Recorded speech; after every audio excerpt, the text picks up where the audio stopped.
So, welcome to the information session for this subscription grant. My name is Pawan Kumar, and I'll be the person managing this grant and will be your primary contact for the next few months and hopefully for the next few years, considering you folks will get the establishment. A few housekeeping things. The session will be recorded and will be updated on YouTube sometime next week. I will email all the slides to everybody who registered for the webinar. And if you have any questions and they're not urgent at that point when that question comes up during the slide, if you can just hold on to your questions till the end, and then I will try to answer all of them in the order I receive them. But if there's something that is really important or at any time my audio drops, do let me know. So I am currently located at Saskatoon in Saskatchewan, which is a Treaty 6 territory. So I would like to acknowledge that I live, work, I play, and raise a family on this beautiful Treaty 6 territory and the homeland of Métis. We pay our respect to the First Nations and the Métis ancestors of this place, and we reform our relationships with one another. So, for the next half an hour or an hour, we'll be talking about who SHRF is. I'm assuming a lot of you already know that. What is establishment grant? Who all can apply? How you folks can apply? How we're going to review the application? I think that's very important. Some key takeaways, and absolutely like any questions that we have, we're going to take a look at those at the end. So who is SHRF? So Saskatchewan Health Research Foundation, also known as SHRF. So here we fund, we support, and we promote the impact of health research that matter to Saskatchewan the most. So the question is, how do we do that? Like, how do we fund, support, or do work which impacts the health research in Saskatchewan? So we do this through our strategic goals, which is one is to strengthen research and competitiveness, and that we do it through most of our programs. And most of our programs go through a peer review process, which enhances the competitiveness of the applications and the research, of course.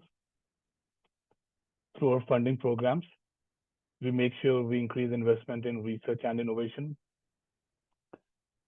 And then we make sure we always try our best to align with the needs of our stakeholders, which most of the times are the people of Saskatchewan. So how do we achieve these strategic goals? Like how do we achieve these goals? So we achieve our goals through our programs, such as capacity building, which is establishment, and we're going to talk a lot about it today. Through solutions, how can we find innovative solutions to the current health problems? And we have innovation and impact grant for that. Other thing is through connections. We know how important connections are, especially collaborations in the field of research. And there we look at, we have mobilize and align grant. And then through various partnerships that we have across Saskatchewan, such as through James Madison Children's Hospital, through Saskatchewan Skipper, through Saskland. So a lot of other funding opportunities that we have, and we partner with our different partners. Today we're going to talk about establishment. So what is establishment grant? What's the purpose of this grant? How the timeline looks like, and the eligibility criteria. But before we move on to that, a lot of time people ask us like, what kind of health research does SHRF support? So overall, as we said, like the goal of SHRF is to support any research which impacts the health of people of Saskatchewan or residents across Canada. Maybe somebody developing a new medicine, maybe somebody developing some policy, like somebody assisting in policy making which impacts health. So basically anything from biomedical to social health, as long as it has an impact on the lives of people of Saskatchewan, we do our best to support that research. So what's the purpose of the establishment grant? So basically, we're looking to assist early career researchers in Saskatchewan who are trying to establish the independent research program. And their main purpose is to address the health challenges in Saskatchewan. And we hope that this grant can be something like a stepping stone for the applicants to apply for major funding, maybe through CIHR, through NSERC, or through some other agencies. So you can use this data maybe, or this data can be a support in addition to something bigger that you can apply in the future. A few years ago, it used to be 120K for each applicant, which has been up by 150K. So each applicant can request up to 150K, and for a maximum of 3 years. So let's say if you're funding 10 applications this year, hypothetically speaking, so out of that, 2 applications will be funded by SHRF, which is the Saskatchewan Center for Patient-Oriented Research. So they are our partner on this on the establishment, and they fund 2 projects which are patient-oriented. And we'll talk more about them while we go further in this presentation. So before moving further to eligibility and everything, there are a few dates that I would like you folks to take a note of. So the competition has already been launched on December 7th, and the eligibility, like you folks can go in and put your eligibility thing, which is an RMS. RMS is a research management system, and we'll talk more about eligibility and like how that thing goes. And then the cutoff date for eligibility for you folks to put your eligibility is January 18th. The deadline for that is 26. Like we'll take a look at it and we respond, yes, you're eligible. Okay, you're not eligible, or we can talk about it. Then the application deadline is March 14th. And although the principal applicant gonna upload their CV at the time of eligibility, but we'll give another chance to the principal applicant to upload their CV again. Because sometimes there are some publications which are in the queue, or there's something else you want to add up, or something you did in the last 3 months you want to put it on your CV. So there's another opportunity for that. Then the funding decision comes on June 14th, and the funding starts either on July, August, September, October, first of the month, whatever you folks decide. Okay, I would like the funding to start on August 1st. Awesome, and it begins. So now, eligibility. Who can apply? What are the team members' roles who are a part of this application? For the principal applicant has to be self-directed and autonomous regarding the research activities, so an independent researcher. But that excludes a training or a contract employee. For example, if you're a postdoc, unfortunately, you're not able to apply for this grant. For that, we have some other grants. Or you are a contracted employee whose contract is shorter than 3 years. So you can apply, but then if you get the grant, you need to have an extension for those 3 years to get that to be a principal applicant. Again, the principal applicant has to be somebody who can hold peer review funds and able to publish the results. The principal applicant must be affiliated with one of the Saskatchewan institutes that we have our memorandum of understanding. What are those institutes? Well, I will come to that pretty quick. The principal applicant must be obliged to conform to the institutional regulations concerning the conduct of research, how you're doing your research, supervision of training, and the employees' conditions of staff. And the most important thing, I would say, that they must be reside and they be working in Saskatchewan during that funding period. So you can't take this grant and say, oh, I want to do my research in Alberta. We can't do that.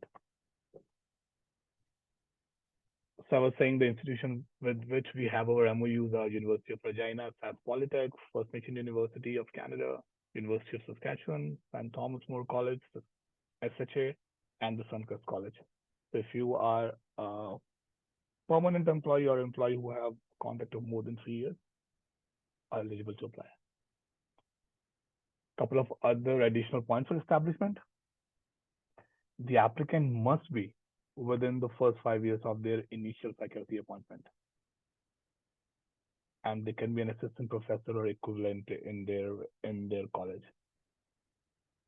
A lot of times we see, like for example, clinicians, they are working with the university for 10 years, but they are doing clinical duties or some other duties, and they're not doing research. But their research appointment starts 2 years ago only, so that can be considered. So basically, within first 5 years of your research appointment, and this can vary for a lot of applicants.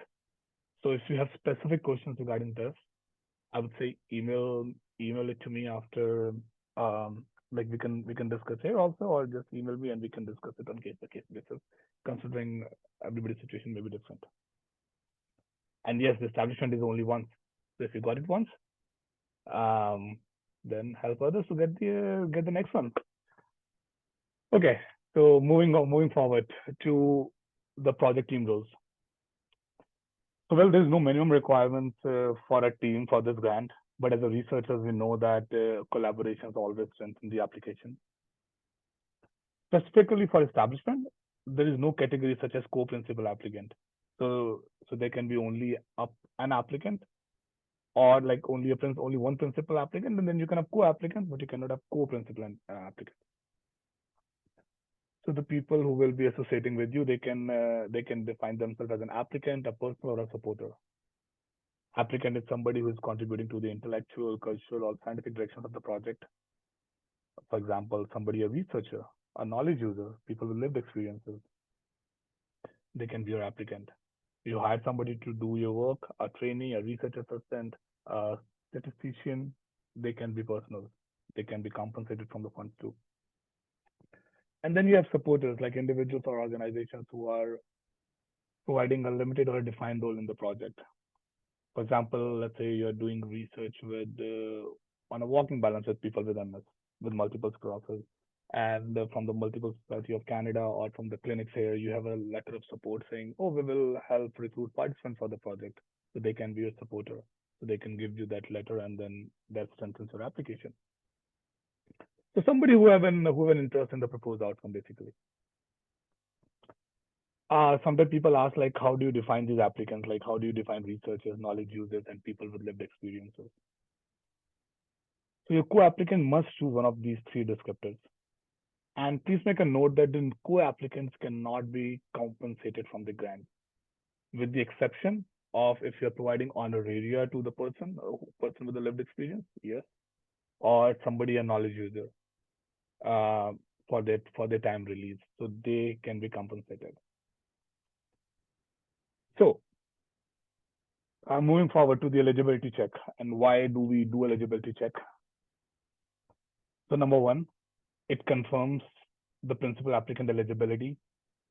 We don't want somebody to spend 2 to 3 months of the time into an application, and then at the end you know that, oh, you're not eligible, we are sorry. So it's good to get that thing out of the picture early, so we know, okay, you're eligible, now you can focus on the application. Also, once you submit an eligibility request, you put some information there, and we'll talk more about that in the next slide. So I can take that information and I can try to set up a review committee. So I know, like, oh, somebody is working with people with dyslexia, somebody is working in people with spinal cord injury. So I can, and this is the kind of research that they are doing. So I can try to find the review committee accordingly. And also, like, somebody says, oh, I'm doing a patient-oriented research project. Oh, awesome! We can talk to Skipper, and then we can look at what are the partner funding opportunities available. What's the process for that? So the eligibility check is already on right now, and I've seen a lot of you have already started working on the eligibility criteria. So basically, what we need there is the principal applicant position title, their start date, a bit of an overview of the project, and how it fits with the project. So here comes one of my personal humble suggestions. Try to do the eligibility check as soon as possible. Because the moment you do that and you submit your eligibility check, I can start looking if you're eligible or not. A lot of times we see, oh, there's a point of concern. This thing doesn't look right. I can get back to you immediately. Oh, can you please further clarify this thing? Oh, yeah, this is what I mean. Awesome. You confirm. So you are eligible. The moment I hit yes, you are eligible, the whole application opens up for you. So don't wait for January 18th to put your eligibilities. Do it ASAP. The moment you do it, the moment then I said yes, you have, let's say you do it today, tomorrow, next week I say yes, you're eligible. So you have a whole extra week to prepare your application because yeah, you won't be able to go to the application portal until you do the eligibility check. So as a humble request and a suggestion, try to do it as soon as possible. You can add co-applicants to the application at this stage, but at this point you don't they don't need to upload any contribution forms such as a testimonial or a CV, nothing like that. So you can still add their names. So basically, once you put everything on, it comes to me. I review it, and I say, okay, yes, no. I won't say no. I would request for further information, and then I'll be able to make a final decision if something is not clear to me. So again, please do it as soon as possible. So how do you apply? Once eligibility is done, how do we apply for the establishment grant? So we use a system called RMS, which is Research Management System. So everything is online. So pretty much everybody have to go to this portal and then start putting their application together.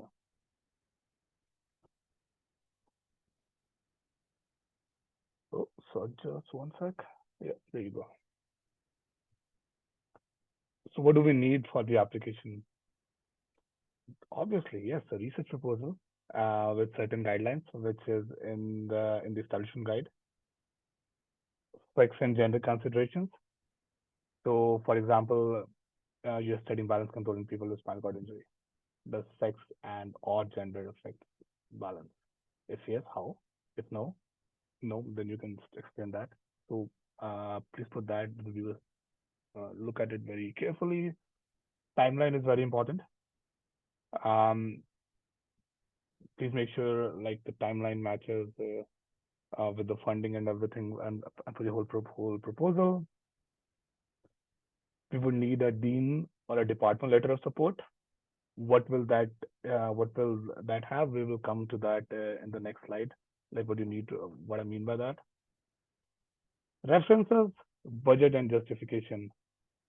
Um, yes, please check your numbers very carefully for the budget and justify it. Why, if you are asking, if you're saying, "Oh, I need 50K to buy an equipment," why why do you need that equipment? Yes, that's something I need for my research. So something that has to be very clear. We have an Excel thing in the RMS, so you can fill things in that, and once you upload it, it automatically goes into the RMS. Then the contribution forms, uh, like your CV or testimonials. How does your research uh, impact the health of people of Saskatchewan? And we'll come to that in a bit and discuss more about it. And obviously the signatures of the respective people. So I was talking about Dean letter of support. So the Dean letter of support should sort of tell us about kind of a research environment you have in your department, what kind of supports you have, confirmation of a sufficient protected research time to complete a proposed activity in a given time frame. We do not have a minimum protected research time, but it has to be feasible with whatever you are proposing. So let's say your letter says, oh, you are working 40 hours a week on teaching and administration or clinical stuff. Okay, then the reviewer might be thinking, how will this individual gonna do the proposed project, considering establishment you can't be doing on the side of the table. So please have those things in the letter. Your start confirmation date, um, and information regarding if this position is a term or a full-time position. If it's a term position, what's the process to be a permanent position? Because if let's say you have a term position and you got the grant, so it comes with a contingency that okay, this has to be a permanent position before we send the money out. So that's what we need in the letter of support. A lot of times we'll ask what are the allowable expenses. So any expenses that are necessary to carry out your proposed activity and you are not getting that fund from any other means. You want to buy an equipment, yes, you can, but Please justify it. Cost on academic knowledge sharing, our manuscripts, our conferences, and everything that is limited to 10% of your total budget. And then knowledge user time release is allowed, like for participation in the research activities. Please make sure all the expenses, what you're putting it on your budget table, must be clearly justified in relation to the proposed activities and covers only the direct cost. So some other budget considerations like establishment does not allow like for you to write future grants. So you cannot hire a grant writer for writing, let's say, a different grant using this money. And let's say you're working on a project that requires 350K and you have a 200K from some other sources. Please put that in other cons. So there are two budget tables. One is a requested budget table, which you will be filling out how you're gonna spend this 150K. But let's say you have another in-kind support, or if you have, let's say, funding from some other channels, please put that in the other contribution tables. So what allows that when a reviewer sees those things, oh, they know, oh, they're already working on it, they already have funding. So sometimes people must be thinking, oh, we are only giving 150K, but the whole project looks like they need about 300K. How is that feasible? So then they can see, oh, they already have secured the funding or they're applying for the funding pretty soon. So it gives them a better understanding of how the project gonna go. And yes, please see like SHRF funding guides for policies that apply for allowable expenses and for all the programs. Uh, so contribution forms. Everybody who comes on RMS under your project, whether it be an applicant, a personal, or a supporter, they must create their RMS account, complete it, and submit a contribution form if applicable. So what they need to provide is like information regarding their role in the project, a ballpark of like hours per week, and upload any document depending upon their roles. For example, applicants, they may have to provide a CV or a testimonial if you are a knowledge user or if you are a person with a lived experience. Personal, they don't have to provide any documents. Supporters, as I was saying, like let's say you are collaborating with the cancer health agency in Saskatchewan, and they are assisting you with data collection, or they're giving you some clinical data or some uh, demographic or any kind of data that you'll be using in your research, then a letter of support from them goes a long way. So any of your supporters who are assisting you in this project, and if you listed them as a supporter, it's good to have something from them. So SHRF allows or like gives applicant the freedom to decide how they want to highlight their expertise and research skills. So we have a very generic structure for the like for the CV template, both for the researcher and for the knowledge user, and it is available on our website. So use that to put your things together. I find it very useful. People in the past said it's useful, so uh, please use that. And then we're discussing about that when you're putting your application, discuss about the potential for impacting, like for the impact of your work. And I would like you to think it through the Canadian Academic of Health Sciences framework. How's your research going to build capacity in terms of personnel or additional research funding or infrastructure? Is your research advancing the knowledge in your field? If so, how is it doing it? Does it assist in creating new pathways from research to health outcomes? It helps decision making? If so, explain that. How? What are the health impacts of your research? And what about broader economic and social impacts, if any? So when you're putting your application and there's an impact section, um, please take a look at it and try to frame it according to the CAHS framework. So moving forward, we were talking about that couple of the projects will be funded by SKIPR, which is Saskatchewan Center for Patient-Oriented Research. Let's talk a bit about them. So Skipper basically looks at the project which are focused on patient identified priorities, so patient centered projects to improve patient outcomes. So the project sort of which engages patient partners through the whole process, like from developing a project all the way to knowledge dissemination. And Skipper supports applications during this process. So if you have any questions, and if you are thinking of putting your application into the patient-oriented research pool, talk to them. They can assist you with your application, or they can assist you how you can make your application stronger. The information for the Skipper person is at the end of the webinar. But yeah, please contact them directly if you have any questions regarding that. What are the requirements for that? Oh, sorry, just one sec. Yeah. Okay. So what are the requirements for Skipper? So basically what Skipper needs is two patient partners as a team member who have personal lived experiences with that health issue or with something that you're addressing. So these individuals are added as co-applicants, and they do need to upload their testimonials or like testimonials to the contribution form, like how they're associated with the project, what will be their roles, and like those kind of things. If your project working with indigenous communities, it's good to have a letter of support from them. Although it's not mandatory, but it goes a long way.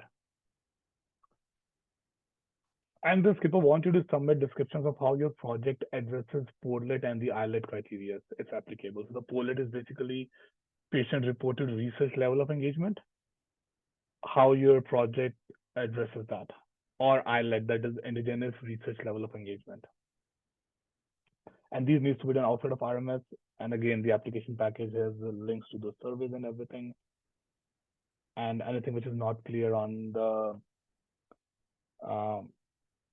regarding the Skipper things, please feel free to contact them directly or even us, and we can guide you towards the right phase.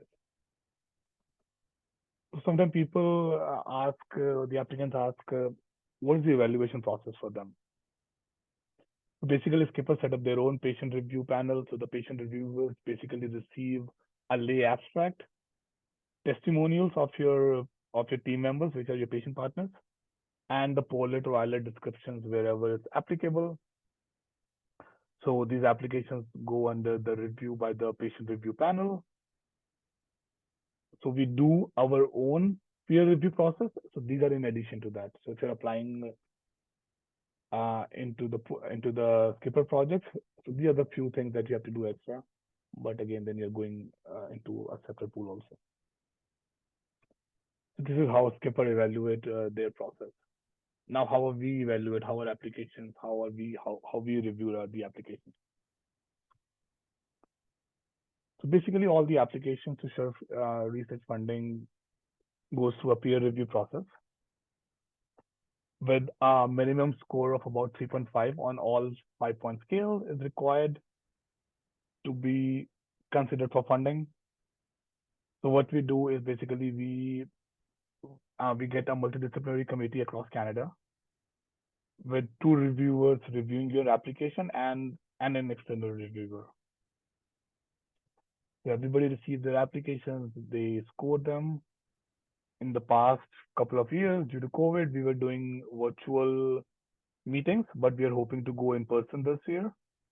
So once we get all the scores, we all set, like SHRF doesn't have a say in their scores. Basically, the reviewers all set with a chair and they discuss the application, they look at their scores, and then the funding is allocated basically from top to down in each funding envelope. And that's how it's been done. What are those review criteria? So number 1 is the applicant potential. We look at collaborations like PI progress in building other academic and non-academic collaborations. The PI's career, like PI has expertise to carry out the proposed research, evidence of PI's commitment to the research topic or the area what they are proposing. In terms of productivity, we look at academic and non-academic knowledge translations that have been done in the past, or any other peer review fundings if they have got in the past. And then for the leadership is like sort of evidence of leadership capabilities, including mentorship or community engagement or supervision of trainees and those kind of things. Other important thing in that is your quality of your proposed research. So your proposal basically is your rationale is identifying gaps in the existing knowledge. What kind of approach or methods you have to address those things, like clear goals and objectives, ethical consideration, EDI, those kind of things. And then is the project actually feasible? Like, do we have a logical timeline? Do we have a appropriate research environment, including such as the space, the tools, and the other support that is available for that project? And the budget, yeah, the budget, a clear and a reasonable budget with a justification.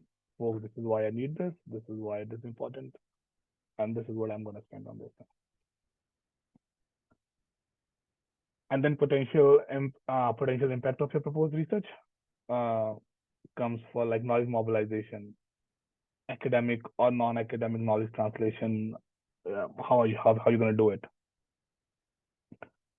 Contribution of your research, like potential to advance in the field and the state of the knowledge, potential to inform any health practices or policies or plannings as appropriate. How relevant is this to Saskatchewan? Like the potential impact on the health of Saskatchewan residents, either directly or indirectly. And what are the research impacts that, and and this is something we talked about, like with the Canadian Academy of Health Sciences. So consider that when putting these things. So these are the three criteria that the reviewers gonna grade the application on. Now, some application tips which I learned from my colleagues and from the reviewers. Please read the application package and the SHRF funding guide. Whatever I put in this presentation is pretty much from there. You have a question, come to us, or like absolutely comes to us. Send me an email, call me, and we'll try to figure it out. But most of the time, the answer might be in the application package and in the funding guide. If there is something that you're not sure of, oh yeah, this makes sense, but I'm not sure if I fall into this category or something like that, please call me or email me, and we'll get that thing sorted out.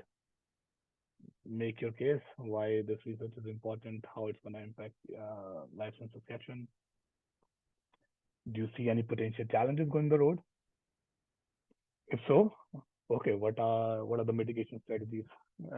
Yes, I can see I have this much funding, but I need this much, or also I'm going to apply for this and this grant, or this might be, or I can see it's very hard to recruit people with a certain condition, so I'm collaborating with these agencies to help recruit me or something. So anything that you see as a potential bump in the road, and how you're going to mitigate that. Most of the time, our committee is very interdisciplinary. Even if you are a professor or like you know research methodologies, you know in and out of the research, but sometimes just because something is coming from a very different background, it's sometimes very hard on people to read. So try to write it as easy as possible, so it's easy on them when they're reading it. Please look at formatting guidelines and format it according to what we suggested.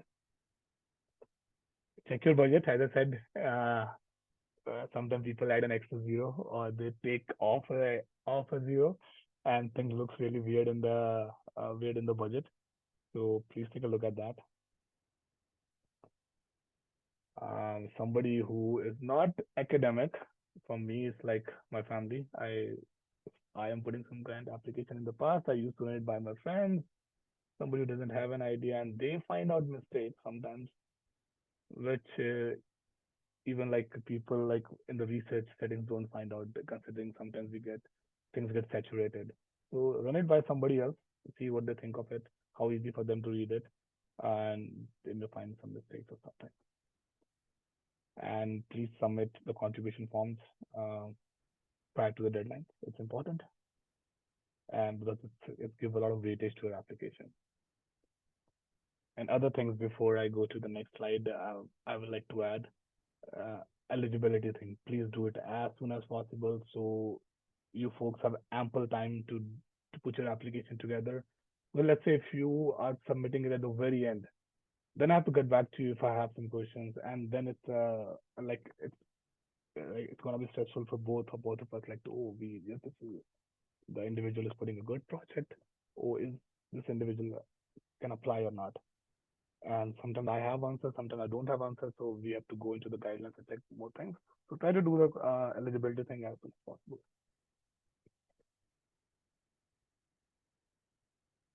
As I said, like there are other funding opportunities. Take a look at it. See how your project can align with the other funding opportunities. So maybe you're applying for establishment this year, but who knows? You're applying for some other grant next year. Think when you're writing a grant how you can take the best use of the available funding opportunities. The newsletter comes out every month, so good thing to keep an eye on. Funding guide and the RMS manual. You have all the answers to the RMS questions. Everything is in there. And then we have our videos on how to use RMS. Even I am watching it these days. Um, Sometimes I don't have answers to a lot of things. I go there, easy fix. Um, yeah, so thank you for listening to me. Um, if you have any questions regarding like the program or something, I'm the best person to reach. Uh, if you have questions regarding RMS, Tanya is she's our RMS guru. She may have answers. She definitely have answers for you. I should not use the word may. She would have answers for you. And for skipper, Kristen Stobart, she's a skipper coordinator. Reach out to her and any questions regarding skipper eligibility, how they can assist you, uh, talk to them. They will help you. Now I can take any questions, and I already see there are a couple of them there. So yeah, please type your questions if you have any, and I'm gonna just go to the questions one by one. So somebody's asking, can you provide some guidance on the type of CV that can be attached to the eligibility check? Can it be formatted as a general faculty and then more research based? Okay. Um, so we do have our CVs template there. Would appreciate if folks can use that. And it's a very basic format. You can literally copy paste things there, and it will work. In the past, it has worked really well for the applicant. Other person have a question, letter of support. Can the PI upload into the application on behalf of the supporters? Uh, I want to say no. I can check that and get back to you about that.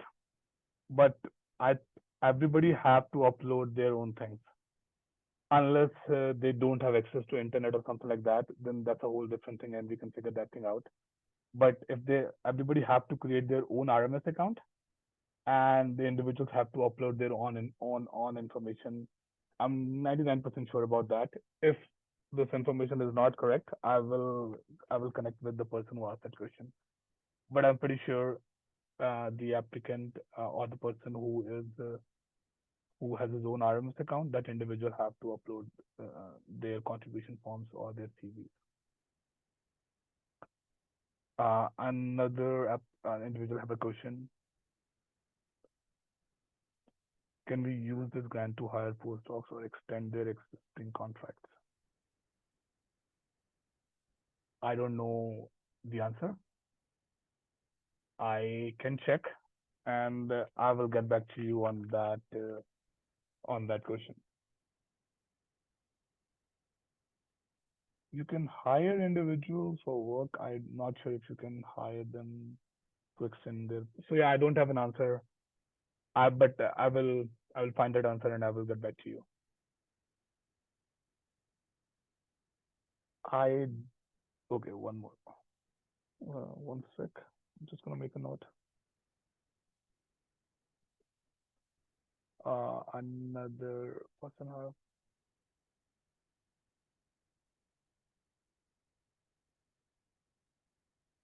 Somebody asking the application states that the CV at the eligibility can be in any format, but must show education and employment history. I think that the sheriff strongly recommends using the SHRF research template.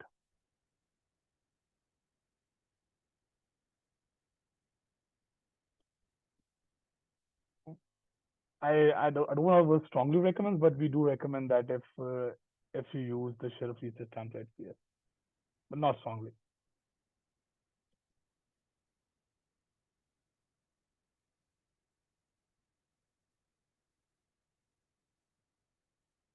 I don't see any other questions at this point of time.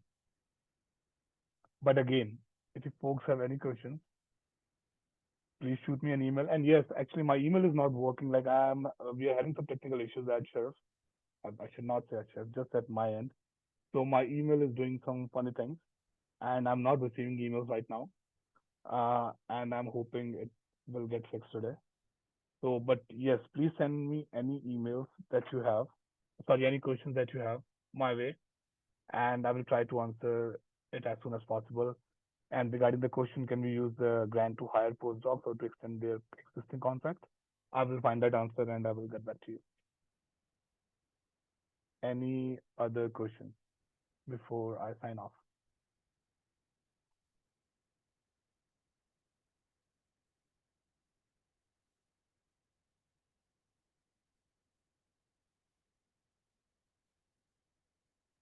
Okay. If no, thank you very much and good luck with the application process. And yes, we are here to assist in any way we can. Thanks a lot.